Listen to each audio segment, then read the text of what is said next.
Hello and welcome to Stand in the Gap. I'm your host, Sam Rohrer, and I'm going to be joined again today by my co-host, Isaac Crockett. On today's program, we'll conclude our three-part emphasis on the transcending cultural issue of the rise of Islam in America.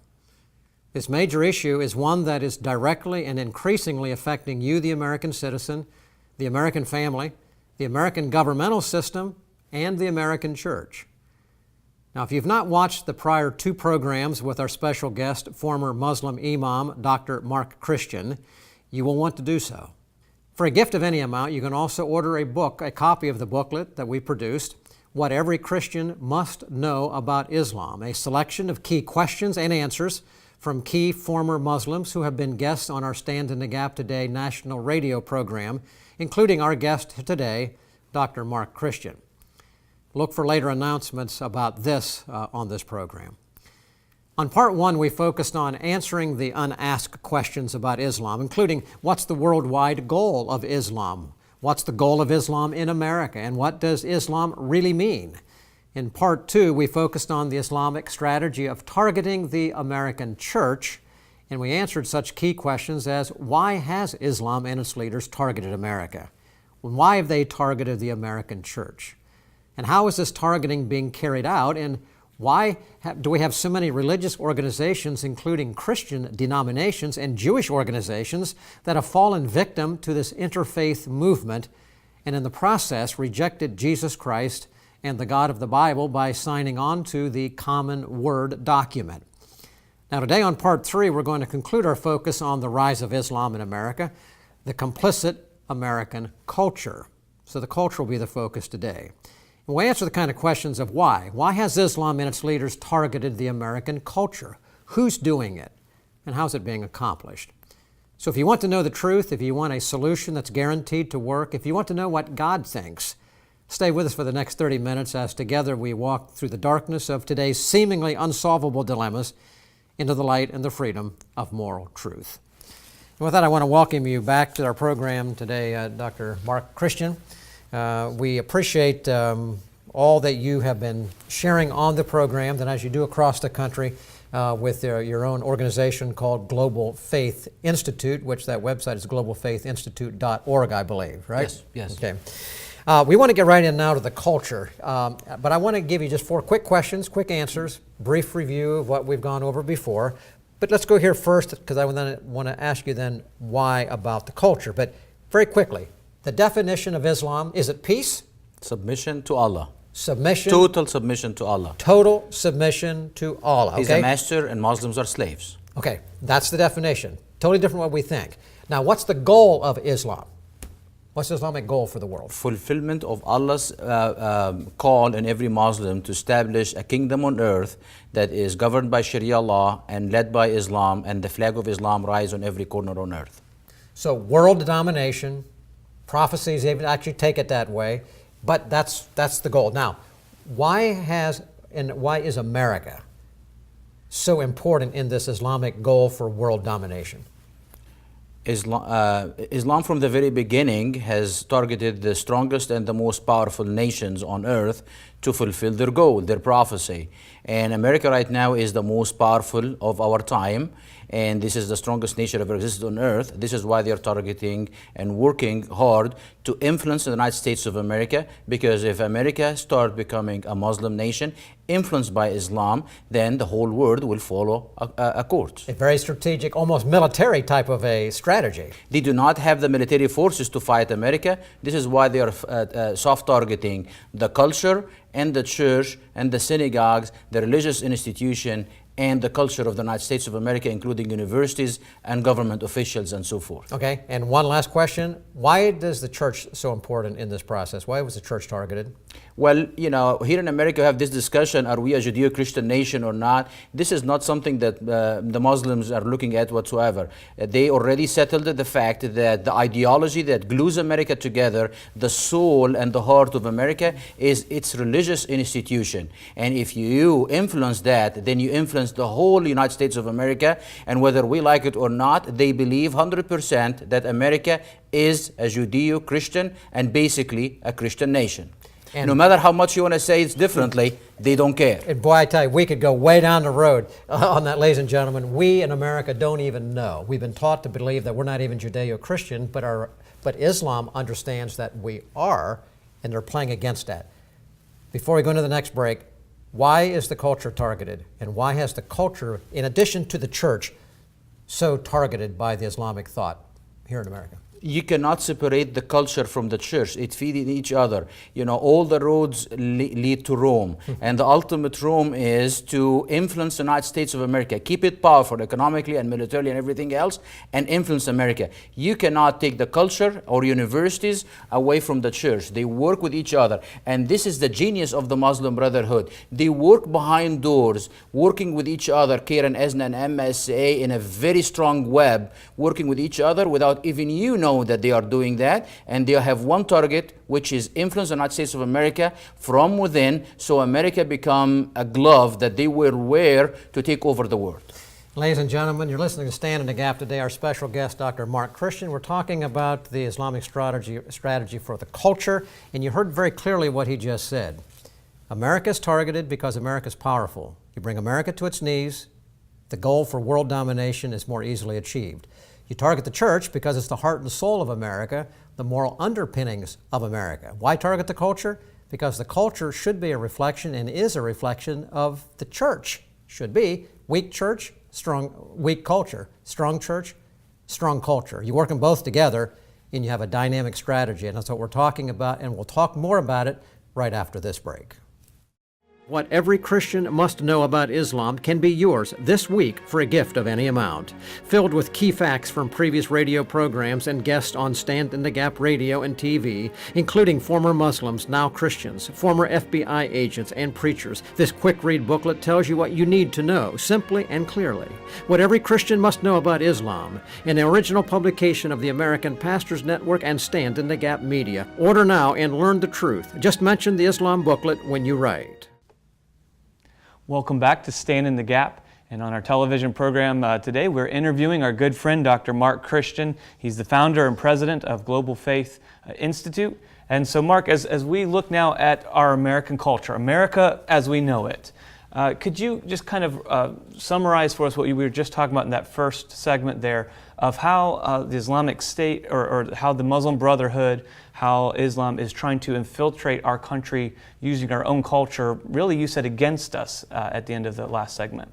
You know, I'm a medical doctor by training, and I can use a very simple kind of analogy of how the virus works. Virus on its own, whatever kind of virus it is very weak.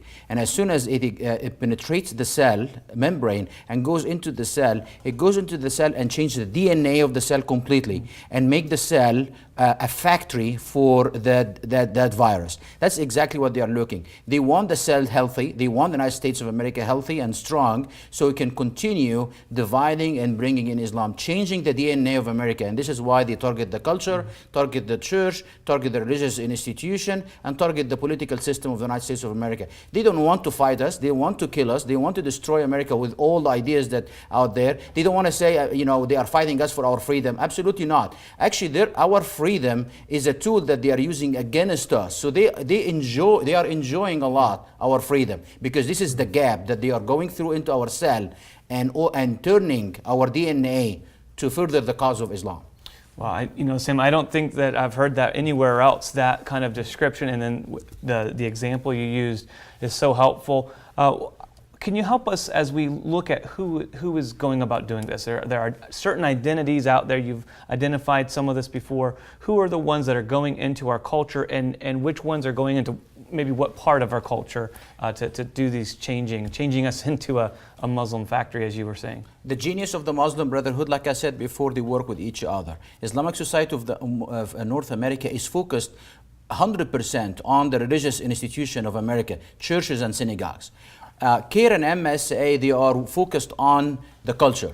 They want to see us with the moral decay. They want to see the problems, the racial divide in America. So care is very important role in playing that. You know, when we have pushing for a homosexual agenda, for example, you find care is pushing behind doors and working very hard with and very strongly with all the organizations that pushing for the homosexual agenda. When you look at the MSA, working very well on college campuses and stuff like that. MSA is a kind of the ears and eyes of the Muslim Brotherhood organization on college campuses. They are monitoring any speaking engagements, monitoring anybody come on campus. They are pushing for the BDS movement, which is boycotting Israel. They are also working very hard and very close to destroy the superiority of America in the hearts and minds of college professors and also the college students. And they are targeting them at this kind of a very crucial time of their life when they are coming into college and so forth. So the ideas of America is a horrible country, America is not a good country, America is supporting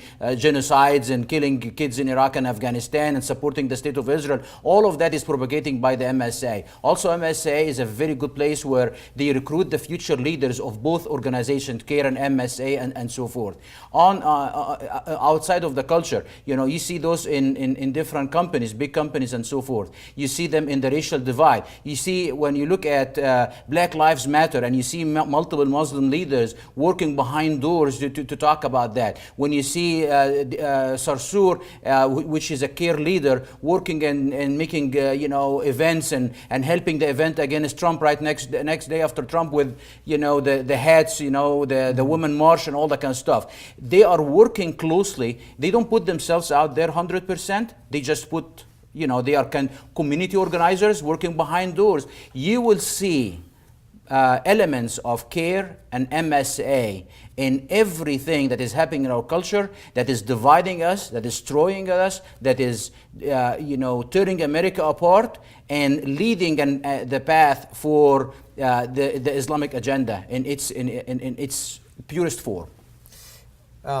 Mark, that's significant. I want you to comment on this. The goal of MSA we're talking about, that's Muslim student associations. Now they are on most of all of our public college campuses. Almost every college campus in the United States of America, and the biggest are in big universities as well, the elites. Okay, so they're on the campuses, and you just said that part of their function is to monitor, police, observe professors, other institution leaders. When they go to speak, they may be there watching, listening. What are they watching for? What are they looking for? And what's in the reporting that they send up the stream to CARE, Council on American Islamic Relations, or the Muslim Brotherhood? What information are they watching for and then sending up the pipeline? MSA is a very active organization, and they do a lot of bidding for every Muslim organization going in America. So when you talk about monitoring, number one is, like, let's dissect it. They are monitoring any Christian talk, any conservative talk, any pro-amendments talk, anybody that is going to be speaking for the unity of the United States. They will lead and help and support and even pave the way for any liberal, for any kind of ideas that is against the United States of America. They will help anything against the state of Israel. But if anybody dares to put a meeting or a conference that is a conservative or a Christian or standing for the state of Israel or standing for the United States of America, you will see they're boycotted. They arrange meetings and stuff like that so they can do rights and do things that stop that. At the same time, they are working tirelessly to recruit Muslims who are coming from overseas to seek education in the United States of America, and they always recruit them for their cause. And also they are changing the minds of the Muslim Americans that go to college campuses and they have no idea, coming from different states and so forth. They go to college and over there they are met with the MSA and teach them about the real Islam and the real cause, and tell them that they are nothing other than tools in the hand of Allah, and they need to submit themselves. Forget about, you know, the American way of life. You need to live the Muslim way of life and so forth. They are doing an amazing work for the cause of Islam, and we are not aware of their existence, and we are not even educated about what their mission and what they do. I would love people actually who are listening or watching this today is to go and listen and to see if your kids or your grandkids go into college, and to read by your own eyes the mission statement of every MSA on college campuses in the United States of America. And Mark, when that happens, the goal is to, when they find a professor or in the media, perhaps a journalist, perhaps a radio program, whatever, or a TV program, if someone says something and they're being effective, and it questions Islam. I mean, we're questioning Islam on this program here, but not like some else would. We're trying to bring truth to the factor here. But what is their goal when it's actually identified? If a professor is identified as speaking patriotically, speaking in favor of the Declaration of Independence, they would identify Single them. him out. And the goal is to what? Silence them? Absolutely.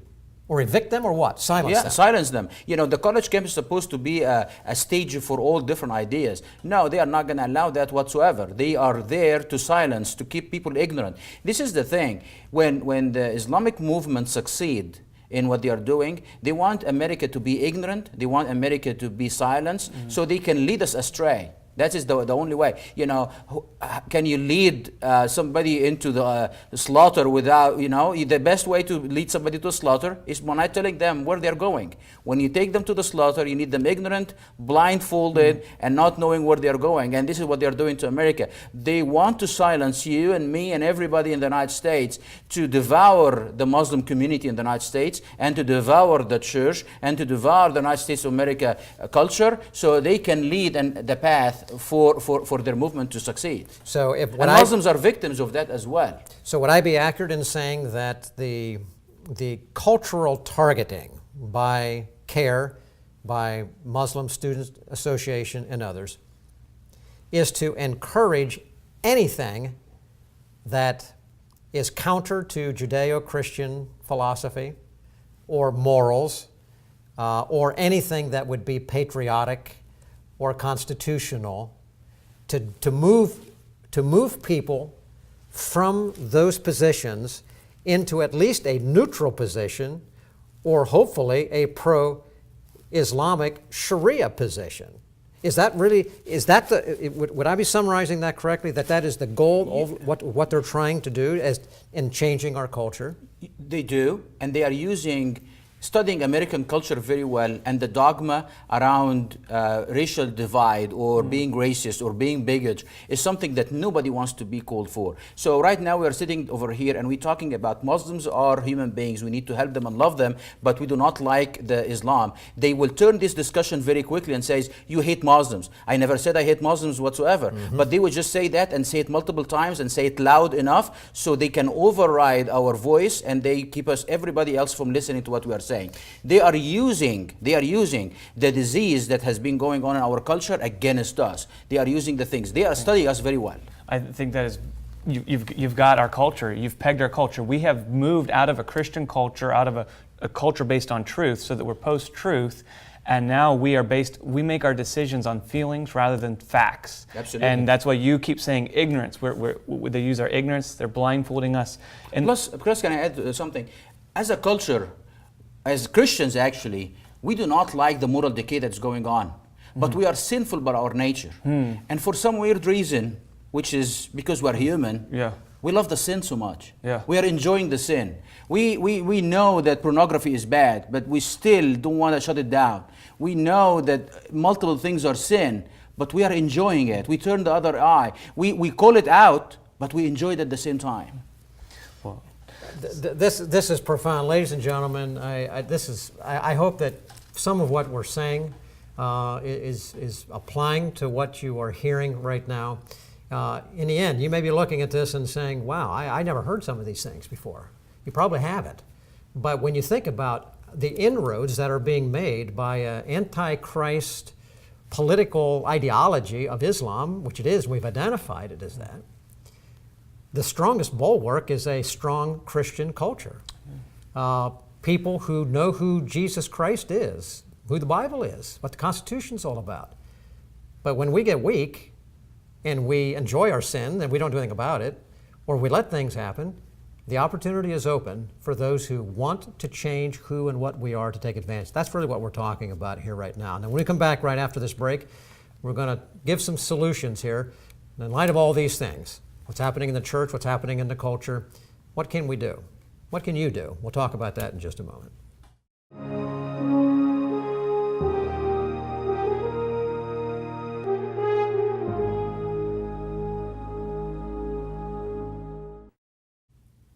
Welcome back to Stand in the Gap. In this last segment on this program today, we've been focusing here on the rise of Islam in America, focusing on the culture in this program, and the inroads into the culture by, again, the Muslim Brotherhood, CARE, the Council on American Islamic Relations, specifically the Muslim Student Association, but all kind of working together to advance anything that is counter to a Judeo-Christian worldview.